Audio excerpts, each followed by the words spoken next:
ဒီဗီဒီယိုအခုကြည့်နေတဲ့လူတွေထဲမှာရည်သားဟောင်းလာဗာလေးတွေရှိလား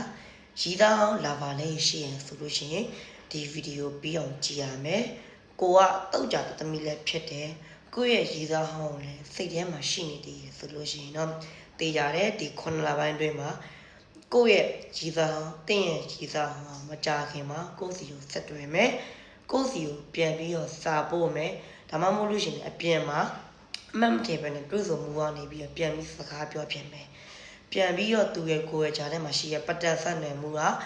လားလောင်လေးတွေပြန်ပြီးတော့ကောင်းနိုင်တယ်ကိုယ်ကလည်းရည်သားမရှိဘူးသူကလည်းရည်သားမရှိဘူးဆိုလို့ရှိရင်ကိုယ့်ရဲ့ရည်သားဟောင်းနဲ့ကိုယ်နဲ့ပြန်ပြီးတော့ကန်ဆက်ပြီးတော့ဖူးစာပြန်ပါနိုင်တယ် relationship တစ်ခုကိုတွဲခဲ့ပြီးတဲ့အတိုင်းပြန်ပြီးတော့တည်ဆောက်နိုင်တဲ့အလားအလာမျိုးလေးရှိရဲသူ့ဘက်ကနေပြီးတော့ကိုယ်အရင်ဆုံးချစ်သားခံစားကျင်နာသားလို့ပြန်ပြီးတော့ဂျူးမယ်ပြန်ပြီးတော့ပိုးမယ်ပြန်ပြီးတော့လိုက်မယ်တကယ်ပဲသူကိုယ်ပြန်ပြီးလိုချင်တဲ့စိတ်ဆန္ဒကိုပြင်းပြမယ်သူ့မှာကိုမရှိမဖြစ်ဘူးဆိုရဲ့ပုံစံမျိုးလေးတွေကိုယ်ကျင်နာယူရတာလေးနဲ့စကားလေးတွေကိုအရင်တော့အတိုင်းလေးပဲပြန်ပြီးတော့ပိုးကြီးပန်းကြီးကိုကပြန်ပြီးတော့ခံရမယ်ပြန်ပြီးလက်ခံရင်ကောင်းလားဆိုတော့လည်းပြန်ပြီးလက်ခံရင်ကောင်းပါတယ်ပြန်ပြီးတွဲတာကောင်းပါတယ်ဒီအရင်တော့ကိုယ်နှစ်ယောက်ရှိခဲ့ပြီး relationship တဲ့ဆိုင်လို့ရှိရင်အခုပြန်ပြီးတွဲမဲ့ relationship ကပို့ပြီးတော့ကောင်းနိုင်တယ်နှစ်ယောက်ကြားထဲမှာပို့ပြီးတော့နားလည်မှုတွေပို့ပြီးတော့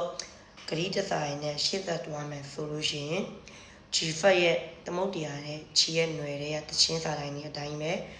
တစ်ဖက်လေးပဲစိတ်ထဲမှာမင်းကိုထပ်ဆုံးရှုံးလိုက်ယူရရည်ရဲ့ဆိုရဲ့စိတ်တဘောတဘာဝအတိုင်းလေးပဲကိုယ်အရန်နေချစ်ပေးမယ်အရန်နေကောင်းပေးမယ်အရန်နေကို supporting ပေးမယ်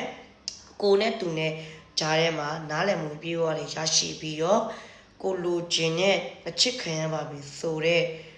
တခုတည်းကိုတစ်ဖက်လူကိုရဲ့ရည်သားအသက်ဟောင်းကိုရဲ့ E8 ကကိုချစ်ပေးမယ်ဒါကြောင့်မို့လို့ E8 level လေးရှိရဆိုလို့ရှိရင်ပြန်ပြီးတော့လက်ခံဖို့အတွက်နှစ်ခါမစင်းစားပါနဲ့အမြန်ဆုံးစကားလိုက်ပြန်ပြီးတော့လက်ခံလိုက်ပါဗျ